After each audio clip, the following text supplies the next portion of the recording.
Good morning all of you. Welcome to GP study live. GP study live में आपका स्वागत है। शिक्षक संबंधी तमाम खबरें लेकर के उपस्थित हुए हैं। तो शुरुआत होती है।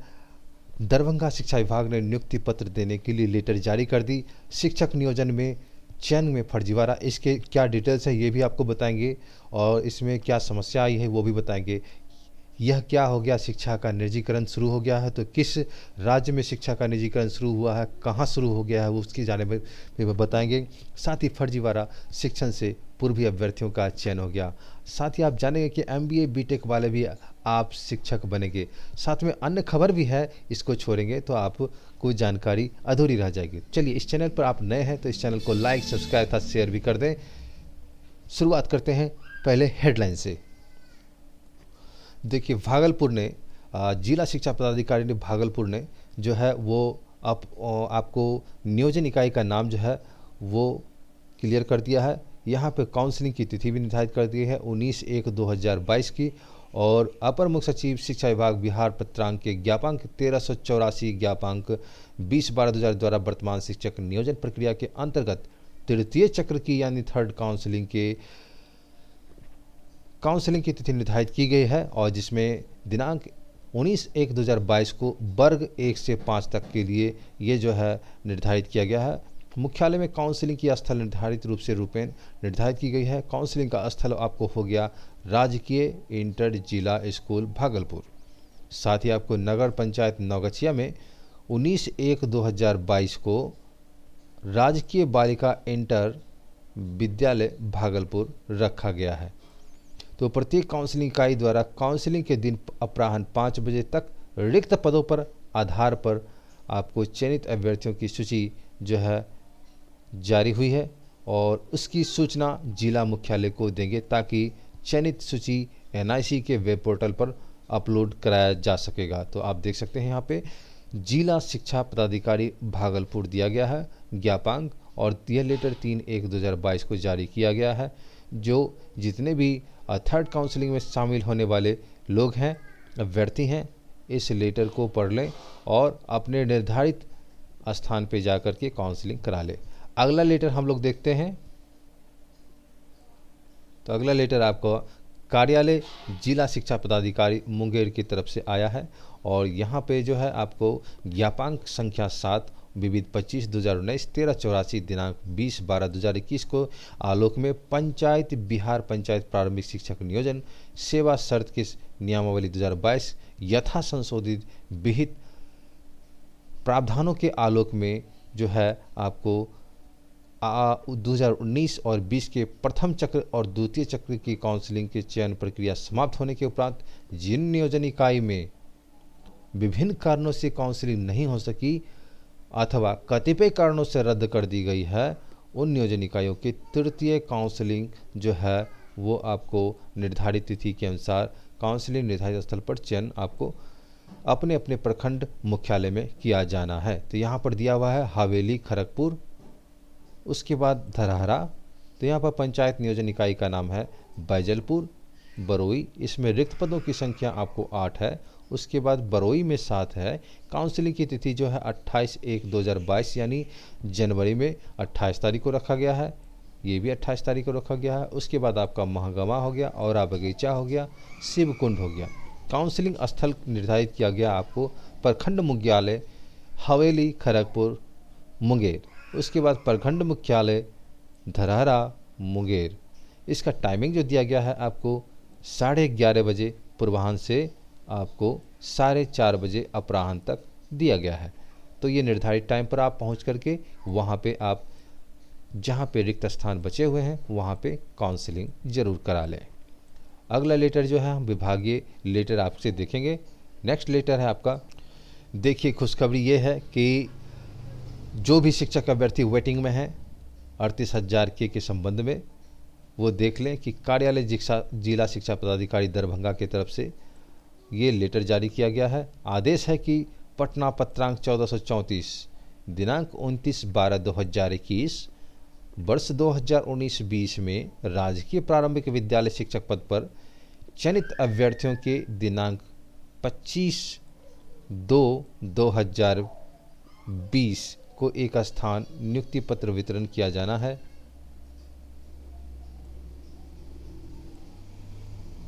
यहाँ पे कुछ लेटर में चूक हुई है, लेकिन आपको बता दें इधर क्लियर किया गया है। उक्त कार्रवाई के जिले में समय पूर्व करने हेतु कार्य योजना तैयार करने को लेकर पदाधिकारियों की बैठक चल रही है। इसमें जो है 5/1/2022 को जो बैठक थी उसे आहूत कर दी गई है। साथ ही आपको बता दें कि इसमें जो है आपको उपरोक्त कारण से दिनांक 5/1/2022 बुधवार को जनता दरबार का कार्यक्रम है उसे स्थगित किया गया है। तो देख सकते हैं कि यहाँ पर 25/2/2020 को रखा गया है, लेकिन ये 2020 गलती से टाइपिंग हो गया है, इसको 2022 होना चाहिए, जहाँ पर एक साथ नियुक्ति पत्र वितरण की बात कही जा रही है। तो ये है ना खुशखबरी वाली बात। अगले लेटर और न्यूज़ देखते हैं। अगली खबर आपको इस प्रकार से है, देख सकते हैं कि शिक्षक नियोजन के लिए अभ्यर्थी का जो चयन हुआ उसमें फर्जीवाड़ा आपको नज़र आ रहा है। इसके लिए उसको 100 कॉज भी किया गया है। मामला क्या है इसको देखते हैं। मामला यह है कि शिक्षक नियोजन के लिए काउंसलिंग के दौरान अभ्यर्थियों के चयन में फर्जीवाड़ा एवं जालसाजी का मामला सामने आया है। सत्यापन कोषांग ने इसे फर्जीवाड़ा का तो नाम दिया ही है, लेकिन इसे पकड़ा भी है। मामला मधेपुरा प्रखंड नियोजन इकाई से जुड़ा हुआ है। ये मधुबनी का है। तो द्वितीय चरण के शिक्षक नियोजन की प्रक्रिया में 2019-2021 के क्रम में प्रशिक्षण प्राप्त करने से पूर्व ही सुधांशु कुमार सौरभ ने वर्ग 1 से 5 तक के लिए सामान्य कोटि के तहत शिक्षक नियोजन के लिए आवेदन किया था। और हद तो यह रही कि इनके आवेदन को स्वीकार काउंसलिंग में इनका चयन शिक्षक पद पर नियोजन कर भी लिया गया। काउंसलिंग के उपरांत चयनित अभ्यर्थियों का प्रमाण पत्र डीपीओ स्थापना कार्यालय मधुबनी में जमा किया गया है। अब प्रमाण पत्रों की जांच सत्यापन कोषांग ने की तो पता चला कि सुधांशु कुमार सौरभ के चयन मामले में फर्जीवाड़ा पकड़ा गया है। सत्यापन कोषांग ने जांच के क्रम में पाया कि सुधांशु कुमार सौरभ ने सत्र 2018-20 में ललित नारायण मिथिला विश्वविद्यालय दरभंगा से बीएड की डिग्री प्राप्त किया। तो 2018-2020 में उसी प्रमाण पत्र के आधार पर काउंसलिंग में उनका चयन पद पर नियोजन के लिए कर दिया गया, जबकि विभागीय अधिसूचना में सितंबर जो है 2019 में आवेदन प्राप्ति की तिथि निर्धारित की गई थी। निर्धारित तिथि की आहर्ता पूर्ण करने वाले अभ्यर्थियां ही आवेदन दे सकते हैं। आहर्ता पूर्ण नहीं करने के बावजूद न केवल सुधांशु कुमार सौरभ का आवेदन स्वीकार कर लिया गया, बल्कि काउंसलिंग में उनका चयन भी शिक्षक पद पर नियोजन के लिए कर लिया गया। इस मामले को डीओ ने जालसाजी का करार दिया है। तो इसे संज्ञान में लेते हुए उस पर कार्रवाई और 100 कॉज भी किया गया है। जैसा कि आप लोग जानते हैं कि 15% की जो है वृद्धि की गई है नियोजित शिक्षकों को, तो इसमें जो है शिक्षकों की जो वेतन वृद्धि की गई उसके लिए कैलकुलेटर भी तैयार किया गया है। और माध्यमिक संघ शिक्षक संघ की तरफ से जो ऑनलाइन कैलकुलेटर जो बनाया गया है उसमें गणना में आपको 3% का घाटा देखने को मिल रहा है। तो मामला क्या है इसको हम लोग जानते हैं। ये 3% घाटा कैसे हुआ, ये कैलकुलेटर ऑनलाइन बनाया गया है। तो बिहार माध्यमिक शिक्षक संघ के अध्यक्ष और विधान पार्षद केदारनाथ पांडे और विधान परिषद प्रोफेसर संजय कुमार सिंह ने शिक्षकों के वेतन निर्धारण में होने वाले विसंगतियों का मुद्दा उठाया।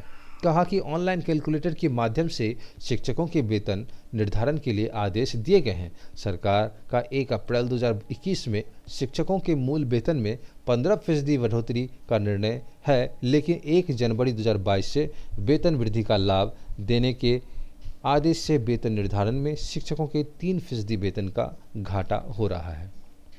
साथ ही आपको बता दें कि इसके लिए संघ के प्रतिनिधि मंडल ने माध्यमिक शिक्षा निदेशक से मुलाकात कर आपत्ति दर्ज कराई। माध्यमिक शिक्षा निदेशक ने शिक्षकों के वेतन निर्धारण में होने वाले विसंगति निराकरण की दिशा में कार्रवाई का तो भरोसा दिया है। विधान पार्षद केदारनाथ पांडे ने कहा कि शिक्षकों के वेतन और पेंशन में कटौती की और भी माध्यमिक शिक्षा निदेशक का ध्यान आकृष्ट कराकर इस पर रोक लगाने और साथ ही इसमें शिक्षकों के वेतन हित को ध्यान में रखते हुए संघ ने इस मामला को उजागर किया और निदेशक के सामने उठाया। निदेशक ने जहानाबाद के डीओ को तत्काल गलत निर्णय लेने के वापस कहा है। चलिए, आप लोग जानते होंगे कि अब कोरोना भी दस्तक दे चुका है उसका जो है म्यूटेंट्स यानी उन्नत रूप जो है वो आपको देखने को मिल रहा है। इसके केस भी बढ़ते जा रहे हैं ओमिक्रॉन्स के, डेल्टा और डेल्टा प्लस के। तो देख सकते हैं यहाँ 4 माह के उच्च स्तर पर बेरोजगारी दर का ये जो है आंकड़ा आया है, जिसमें बेरोजगारी दर में बिहार चौथे नंबर पर है। देख सकते हैं यहाँ पर कि दिसंबर में 85 लाख नए लोगों ने रोजगार की तलाश शुरू की। इनमें 40 लाख को काम मिला, लेकिन 45 लाख बेरोजगार रह गए। और साथ ही आपको बता दें कि देश की बेरोजगारी दर बीते दिसंबर महीने में 7.91% पर पहुंच गई है। यह 4 महीने का उच्चतम स्तर है। बेरोजगार के मामले में शहरों की स्थिति ज़्यादा खराब है और यहाँ बेरोजगारी की दर 9.30% है, जबकि ग्रामीण इलाकों में बेरोजगारी दर जो है वो 7.28% है। Centre for monitoring Indian economy CMI के आंकड़ों में यह जानकारी सामने आई है कि रिपोर्ट के अनुसार दिसंबर में बेरोजगारी की दर बढ़कर 7.91% हो गई है, जो कि अगस्त के 8.3% के बाद सबसे अधिक बेरोजगारी दर बीते नवंबर में 7% और अक्टूबर में 7.75% है। तो आपको इसमें बता दें कि ये आंकड़ा कम बेरोजगारी वाले जो है ये हैं, तो कर्नाटक, गुजरात, ओडिशा, छत्तीसगढ़, तेलंगाना, इसके रेटिंग ये किया गया है। साथ ही अधिक बेरोजगारी वाले दर हैं जिसमें हरियाणा, राजस्थान, बिहार और जम्मू कश्मीर आते हैं। और आपको बता दें कि अन्य प्रमुख राज्य ये हैं, ये इसमें दिल्ली, मध्य प्रदेश, महाराष्ट्र, पंजाब, उत्तर प्रदेश आते हैं। और आपको ये बेरोजगारी दर का जो परसेंटेज है ये महीनेवार इस प्रकार से इसका बांटा गया है, जिसे देख सकते हैं इसमें कि आपको दिसंबर, नवंबर, अक्टूबर, अगस्त, जुलाई की स्थिति क्या है वो देख सकते हैं। फिर जून, मई, अप्रैल और फरवरी, जनवरी, इस तरह से आप देख सकते हैं कि यह जनवरी से शुरू हुई है और यहाँ दिसंबर तक का जो आंकड़ा है ये प्रदर्शित किया गया है। तो पूरे भारत की जो स्थिति है इसमें देख सकते हैं, पूरे भारत में 6.52, जनवरी में, शहरी में 8.9 और ग्रामीण इलाका में 5.81। दिसंबर की बात किया जाए तो भारत में 7.91, शहरी में 9.30 और ग्रामीण में 7.28 है। तो बिहार की जो बेरोजगारी दर है ये जनवरी से लेकर के दिसंबर तक का ये आंकड़ा आप देख सकते हैं, इस प्रकार से है। अगली खबर की ओर हम लोग रुख करते हैं। अगली खबर ये है कि आपको ये सुन करके बहुत गुस्सा भी आएगा और कहीं ना कहीं ये जो है एक तो बेरोजगारी है, उसके बाद देख सकते हैं कि यहाँ जो है 52 जिलों में सरकारी स्कूलों में PPP रिमोट पर पतंजलि शिक्षा संस्थान को सौंपा गया है। ये शिक्षा संस्थान को मध्य प्रदेश ने शिक्षा का निजीकरण जो है की शुरुआत हो चुकी है, इसका अलग जग चुका है, वो भी रामदेव बाबा की जो पतंजलि शिक्षा संस्थान है उसकी तरफ से। अब ये मैं नहीं बता सकता हूँ कि ये पतंजलि शिक्षा संस्थान किसकी है, लेकिन पतंजलि नाम से है। तो सरकार ने बड़ी चालाकी से शिक्षा का निजीकरण जो है की चाल चल दी है और इसमें जो है जितने भी अभ्यर्थी हैं पूरे भारत और अन्य स्टेट के और साथ ही मध्य प्रदेश के, उनके लिए एक बहुत ही बुरा सपना है। जो सरकारी नौकरी के लिए इंतज़ार कर रहे हैं उनके लिए ये सही नहीं है। सरकार ने बड़ी चालाकी शिक्षा के निजीकरण के विरुद्ध अध्यापकों के, शिक्षकों के लामबंद नहीं होने दिया है। और आपको बता दें कि इसकी डिटेल्स इस प्रकार से है जो यहाँ पर आपको दिखाया जा रहा है। तो ये मध्य प्रदेश में इसकी शुरुआत हो गई है निजीकरण का, प्राइवेटाइजेशन का। इसी प्रकार से अन्य स्टेट भी इस प्रकार की कार्य योजना पर कार्य कर सकते हैं, जिसे रोकना अति आवश्यक है। विधानसभा में दिल्ली शिक्षक विश्वविद्यालय की विधेयक जो है ये पेश हो चुकी है। तो ये विधेयक जो है MBA, इसमें MBA जो कर रखे हैं उनके लिए, BTech जो कर रखे हैं उनके लिए। तो सरकार MBA और BTech के लिए सरकारी शिक्षक बनने का दिल्ली शिक्षक विश्वविद्यालय का विधेयक पास कर दिया है। और आपको बता दें कि 12वीं के बाद दाखिला जो है 4 साल का कोर्स होगा। इसमें देश भर में शिक्षक बनने के लिए स्नातक करने के बाद B.Ed या BTC करना होता है। दिल्ली शिक्षण विश्वविद्यालय DTU में 4 साल का इंटीग्रेटेड पाठ्यक्रम होगा। जिसमें 12वीं के बाद प्रवेश परीक्षा के आधार पर दाखिला दिया जाएगा। दूसरे राज्यों में स्नातक और बीएड करने में 5 साल का समय लगता है और डीटीयू में यह 4 साल में होगा। तो यह इन स्कूलों के साथ अटैच किया जाएगा जहां जगह होगी उस नियम के मुताबिक भर्तियां भी की जाएगी। यहाँ पे देख सकते हैं कि 5000 जो है आपको 1000 सीट 2022-23 के लिए शैक्षणिक सत्र की दाखिला के लिए होंगे। उसके बाद 5 करोड़ फंड की व्यवस्था भी की गई है, इसमें 100 करोड़ रुपये सालाना चाहिए। उसके बाद जो है 15 शिक्षकों के पद दिल्ली में भरे जाने हैं और 11 लाख शिक्षकों की कमी देश में है। यह पाठ्यक्रम होंगे इसमें, तो 4 साल के पाठ्यक्रम ये है कि इंटीग्रेटेड पाठ्यक्रम में कला स्नातक के साथ बीएड, उसके बाद विज्ञान में स्नातक के साथ बीएड और बीकॉम के साथ स्नातक बीएड, तो ये सारी चीज़ हैं। और बीएड बीएलएड पाठ्यक्रम भी हैं और उच्च शिक्षा वालों के लिए 1 साल का डिप्लोमा कोर्स भी रखा गया है जो उसी प्रकार से है। साथ ही आपको बता दें कि दूसरे राज्यों में भी मिलेगी मान्यता। अधिकारियों के माने तो इस तकनीकी कोर्स के लिए केंद्रीय संस्थान है जिनसे मान्यता लेनी है वहाँ से मान्यता मिलती है और दूसरे राज्यों में भी मान्य होंगे। हम स्नातक के साथ बीएड का इंटीग्रेटेड कोर्स कराएंगे, यानी डिग्री का स्वरूप वही होगा लेकिन पाठ्यक्रम प्रशिक्षण का तरीका अलग होगा। तो उच्च शिक्षा वाले भी डिप्लोमा करेंगे, बन सकेंगे। मनीष सिसोदिया ने कहा कि पूरे देश में मैंने देखा है कि MBA BTech करने वाले अनुबंध के आधार पर स्कूलों में बतौर शिक्षक के काम कर सकते हैं। वह 1-2 साल तक पढ़ा सकते हैं पर अस्थायी तौर पर जो है उन्हें शिक्षक अस्थायी तौर पर उन्हें नहीं कर सकते हैं क्योंकि उनके पास बीएड की डिग्री नहीं है, लेकिन वो 1-2 साल तक पढ़ा सकते हैं। ऐसा युवा जो उच्च शिक्षा वाले लोग जिनके शिक्षक बनने की क्षमता है, जिन्होंने MBA BTech किया है, वह शिक्षण कार्य से जुड़े और इसके लिए विशेष तौर पर 1 साल का डिप्लोमा कोर्स यानी DTU कराया जाएगा। तो ऐसे में शिक्षक DTU में ऐसे शिक्षक भर्ती होंगे जिन्होंने विदेशी विश्वविद्यालय के साथ काम किया हो और विश्वविद्यालय प्री सर्विस यानी शिक्षक बनने के लिए तैयार हो। इन सर्विस को यानी स्कूलों में कार्यरत शिक्षकों की ज़रूरत के मुताबिक मदद करेगा। दिल्ली शिक्षक विश्वविद्यालय में छात्र विभिन्न सम्मेलनों और इंटरैक्टिव सत्र के साथ दुनिया भर के शिक्षकों के साथ जुड़ने का मौका मिलेगा। तो साथ ही आपको बता दें कि इसमें जो है आपको दिल्ली की वो खबर थी। अब देखिए, प्रधानमंत्री के आर्थिक सलाहकार ने परिषद की रिपोर्ट में खुलासा किया कि प्राथमिक शिक्षा बिहार सबसे पीछे है। देख सकते हैं कि ये हम नहीं कह रहे हैं, ये सरकार के परिषद की रिपोर्ट में ये खुलासा हुआ है कि प्राथमिक शिक्षा में बिहार सबसे पीछे है। तो प्राथमिक शिक्षा में बिहार सबसे पीछे, इसका कारण आप खुद जान रहे हैं कि यहाँ की जो शिक्षण व्यवस्था है वो क्या है। शिक्षकों की नियुक्ति नहीं की जा रही है 100 समय। यहाँ पर जो है बहुत सारे स्कूल 1 शिक्षक पर चल रहे हैं, बहुत सारे स्कूल 2 शिक्षक पर चल रहे हैं। इंफ्रास्ट्रक्चर नहीं है, व्यवस्था नहीं है, उन्हें नई इम्प्लीमेंटेशन नहीं दिया जा रहा है, सिर्फ जो भी काम किया जा रहा है वो पेपर पे किया जा रहा है। तो निश्चित रूप से यहाँ की शिक्षा व्यवस्था कैसे आगे बढ़ सकती है। अगली खबर है आपको कि निदेशक का भरोसा दूर होगा विसंगतियां। तो माध्यमिक शिक्षा निदेशक के शिक्षकों के वेतन निर्धारण में होने वाली विसंगतियों को निराकरण करने की दिशा में कार्रवाई का भरोसा दिया गया है। तो दरअसल जो है ये आपको बिहार माध्यमिक शिक्षक संघ के अध्यक्ष विधान पार्षद केदारनाथ पांडेय और विधान पार्षद संजय कुमार सिंह के तरफ से ये कहा गया है।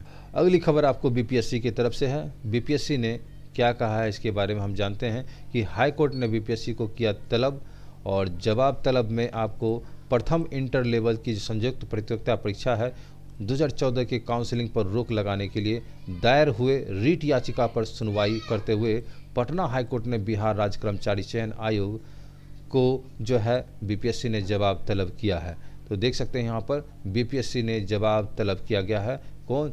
तो यहाँ पर बिहार कर्मचारी चयन आयोग के पटना हाईकोर्ट ने किया है। न्यायमूर्ति आशुतोष कुमार की एकल पीठ ने विनोद कुमार और अन्य की रीट याचिका पर सुनवाई करते हुए उक्त आदेश दिया कि कोर्ट ने अपने आदेश में यह भी कहा कि इस मामले में आयोग की तरफ से चयन संबंधी ली जाने वाली जो है आपको कोई भी अंतिम निर्णय इस मामले में पारित हाईकोर्ट के फैसले और उसके परिणाम पर निर्भर करेगा। याचिकाकर्ता वकील अलका वर्मा ने कोर्ट में दलील दिया कि बिहार राज्य कर्मचारी चयन आयोग द्वारा काउंसलिंग के लिए चयनित अनुसूचित जाति, जनजाति, पिछड़े वर्ग और अत्यंत पिछड़े वर्गों के अभ्यर्थियों से 31 अक्टूबर 2014 और 13 मार्च 2016 तक जारी किए गए नॉन क्रीमीलेयर जाति प्रमाण पत्र की मांग कानूनी जो है ये अमान्य है। ये ऐसा कहा जा रहा है कि ये कानूनी क्या है, अमान्य है, और जिसे काउंसलिंग के दौरान जो है मांगा जा रहा है।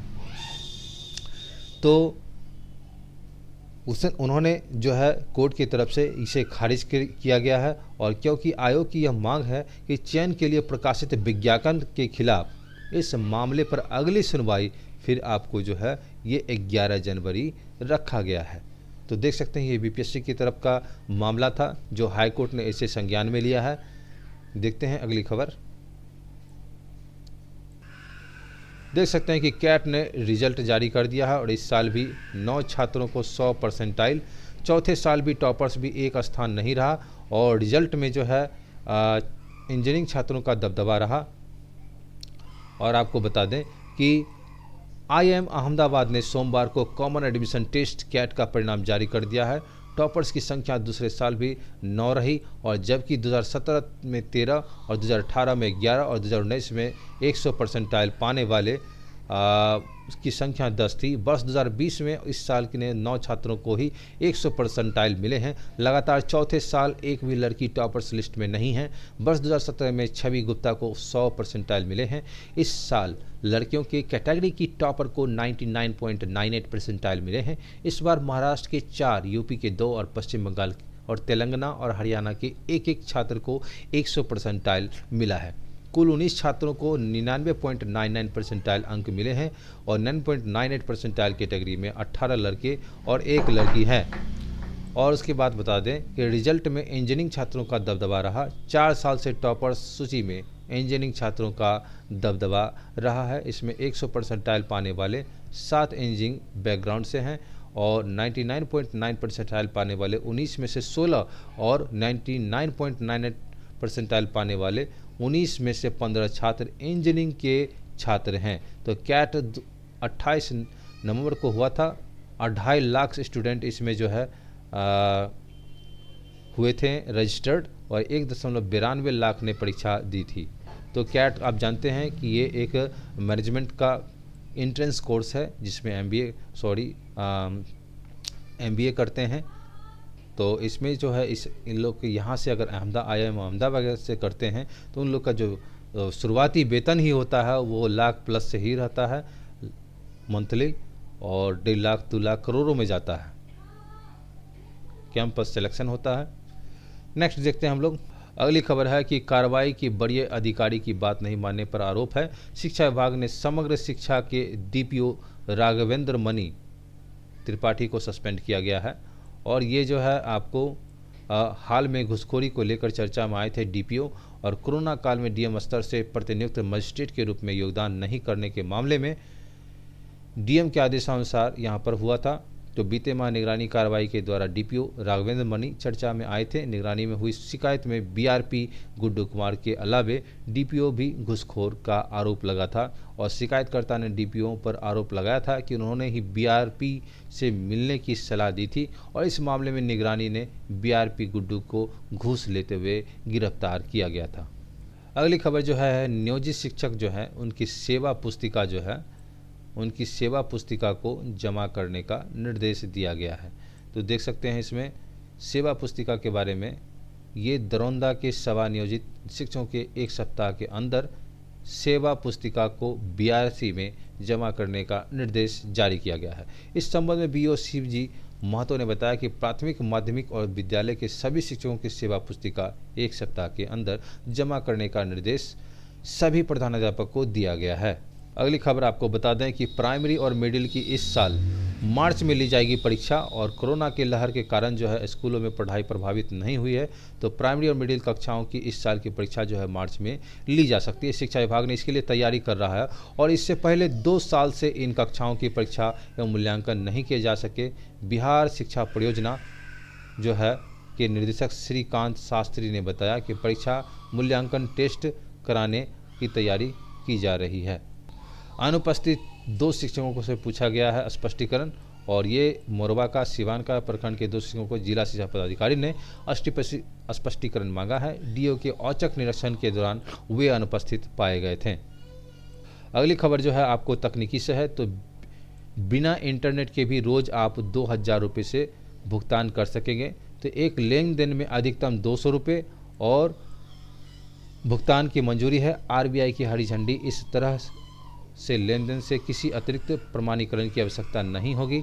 ग्रामीण और शहरी क्षेत्रों में डिजिटल लेन देन की बढ़ावा देने के लिए भारतीय रिजर्व बैंक ने सोमवार को ऑफलाइन भुगतान की हरी झंडी प्रदान कर दी है और इसके जरिए एक बार अधिकतम 200 रुपये तक का भुगतान कर सकेंगे। हालांकि एक दिन में इसके जरिए कुल 2000 रुपये तक का भुगतान किया जा सकता है। ऑफलाइन डिजिटल भुगतान का मतलब ऐसे लेन देन जिससे इंटरनेट या दूरसंचार की कनेक्टिविटी की आवश्यकता नहीं होती है और ऑफलाइन मोड के तहत भुगतान किसी भी चैनल या साधन जैसी कार्ड, वॉलेट, मोबाइल उपकरणों के उपयोग करके सामने किया जा सकता है, आमने सामने किया जा सकता है।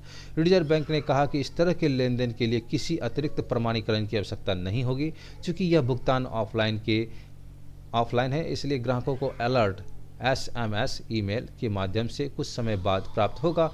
ऑफलाइन भुगतान किसी भी मशीन पर तभी किया जा सकता है जब ग्राहक उसके लिए अनुमति देगा। रिजर्व बैंक ने कहा कि इसके लिए नियम और निर्देश अधिकृत पेमेंट सिस्टम ऑपरेटर और पेमेंट सिस्टम साझेदार द्वारा पालन किया जाना जरूरी है।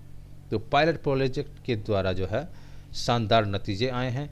देख सकते हैं आपको कि रिजर्व बैंक ने ऑफलाइन डिजिटल भुगतान का जो है ये संभव बनाने के लिए कुछ समय पहले पायलट टेस्ट किया गया था और सितंबर 2020 जून 2021 तक इसका परीक्षण किया गया और इसमें छोटे मूल्य के लेन देन के लिए जो सफल रहे इसके जरिए 1.16 लाख करोड़ रुपए मूल्य के 2.41 लाख रुपए भुगतान किए गए और इससे यह सुविधा देश भर में लागू किए जाने की रास्ता साफ हो गया है।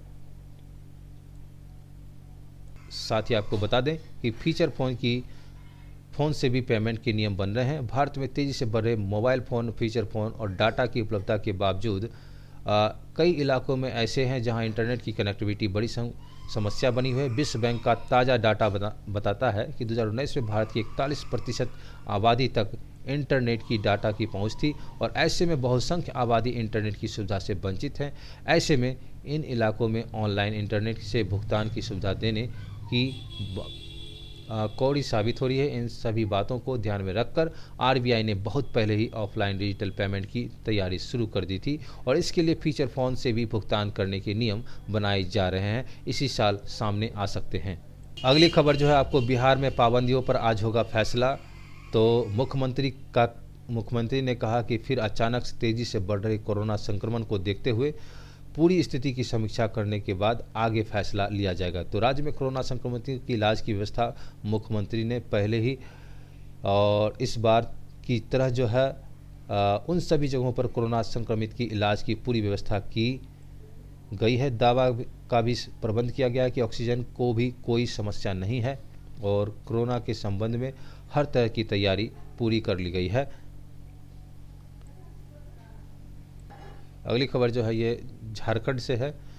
झारखंड में हुई पाबंदियां, राज्य सरकार ने माना कि बेकाबू हो रहे हैं कोरोना और 15 जनवरी तक सभी स्कूल, कॉलेज और पार्क बंद। दुकानों में 8 बजे तक खुलेंगे और दवा दुकानों की और बार रेस्टोरेंट और अपने निर्धारित समय के अनुसार बंद रहेंगे। आपको बता दें कि पढ़ाई जारी रहेगी, ऑनलाइन और क्लास चल सकेंगे। आउटडोर इंडोर आयोजन में 100 लोग ही शामिल होंगे और साथ ही बता दें कि 50% क्षमता के साथ खुलेंगे सिनेमा हॉल और रेस्टोरेंट और नाइट कर्फ्यू नहीं पर दुकानें रात 8 बजे तक खुलेगी, ऐसी कहा जा रहा है। सीएम का निर्देश है ज़्यादा से ज़्यादा लोग की जांच हो और 8 बजे तक ही खुले रहेगी। तो जो भी झारखंड में जाने वाले हैं, झारखंड में किसी काम से या किसी चीज़ के लिए जाने वाले हैं, तो आप यहाँ पे जानकारी ले लें कि 8 बजे तक ही खुली रहेगी दुकान।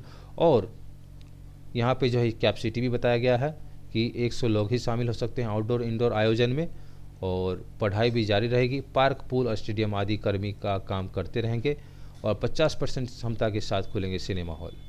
अगली खबर जो है खुशखबरी भरा है। सीतामढ़ी की सालनी को मिला ग्रेट ब्रिटेन का दूसरा सबसे बड़ा राष्ट्रीय सम्मान।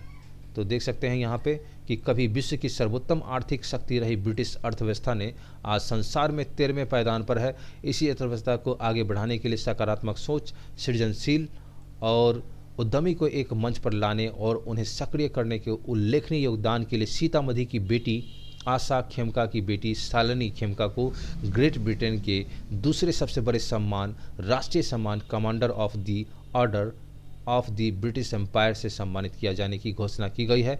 इस सम्मान से सम्मानित होने की खबर मिलते ही यहाँ रह रहे परिजनों की खुशी में माहौल का कायम हो गया और सीतामढ़ी नगर के कोट बाजार निवासी व शालिनी के छोटे नाना राम शरण अग्रवाल बताते हैं कि ब्रिटेन की सभी राष्ट्रीय, स्थानीय और समाचार पत्रों में शालिनी खेमका के सम्मान की खबर चित्र के साथ छपी हुई है। यह महज सीतामढ़ी के बिहार ही नहीं बल्कि भारत के लिए भी गौरव की बात है। और शालिनी सीतामढ़ी की कोट बाजार निवासी रहे स्व रामचंद्र अग्रवाल की नतनी और मोतिहारी के स्व जानकी बाबू खेमका की पौत्री हैं। और अग्रवाल ने बताया कि जल्द ही ब्रिटेन में समारोह आयोजित कर शालिनी को यह सम्मान विधिवत रूप से प्रदान किया जाएगा। तो ये जो है इनको मिला है सम्मान Commander of the Order of the British Empire. देख सकते हैं आप। अगली खबर है कि 1 माह के प्रारूप में विचार किया जाएगा। निकायों के गठन की प्रक्रिया शुरू की गई है, अधिसूचना जारी। और नगर विकास विभाग ने निकायों के गठन की प्रक्रिया शुरू कर दी है। गठन के लिए प्रारूप विचार के खातिर अधिसूचना जारी कर दी गई है। पिछले हफ्ते ही राज्य कैबिनेट के 3 नए नगर निकायों के गठन और 7 के उत्क्रमण और 2 नगर निकायों के क्षेत्र विस्तार और 7 नगर निकायों के क्षेत्र और नाम में संशोधन की मंजूरी दी गई है। ये आपको खबर पटना से है। अगली खबर है ऑफलाइन ऑनलाइन टाइमिंग के अनुसार क्लास शुरू और 9वीं और 12वीं के लिए स्कूल खुले, कम रही उपस्थिति। तो देख सकते हैं कि आज से नोटर डेम में शुरू होगी ऑफलाइन पढ़ाई। महिला कॉलेज में भी शुरू हुई पढ़ाई, क्लास 9वीं और 12वीं के लिए। अगली खबर है कि एनएमसीएच के 72 डॉक्टर और मेडिकल छात्र समेत बिहार में 344 नए पॉजिटिव हुए। और सीएम बोले कोरोना का फैलाव दुखद, सब जगह का हालत जान आज लेंगे फैसला।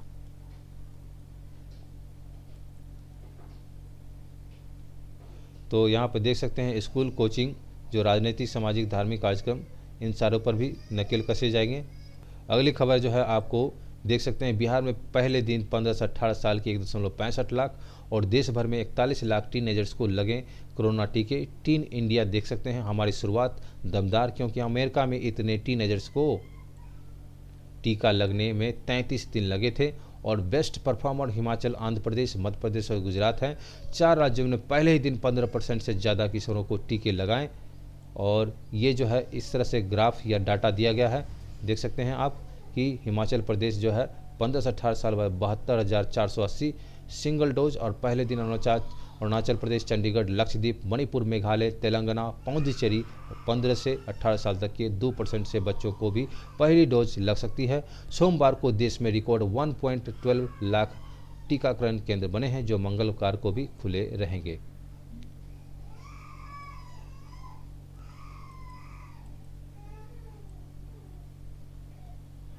तो मिलते हैं अगले वीडियो में। कुछ वैकेंसी लेकर के भी आए हैं जो कुछ देर में 1-2 घंटे के बाद आपको इस चैनल पर जीपी स्टडी लाइव पर मिलेगी। बहुत अच्छी वैकेंसी है, इसके वेतन भी अच्छे हैं, गवर्नमेंट जॉब है। आप इसको ज़रूर देखें, इसकी डिटेल्स भी। तो इस चैनल पर आप अगर नए हैं तो इस चैनल को लाइक, सब्सक्राइब तथा शेयर भी करें। शिक्षा संबंधी न्यूज़ लेकर के हम आपके बीच आते हैं। और आप अगर लाइक करते हैं तो हमें मोटिवेशन मिलता है। सब्सक्राइब भी कर दें, सब्सक्राइब करके ऑल का ऑप्शन होगा उसे ज़रूर दबाएँ। और कुछ कमेंट अगर करना हो तो ज़रूर ही करें। चलिए मिलते हैं अगले वीडियो में, तब तक के लिए खुश रहें, स्वस्थ रहें।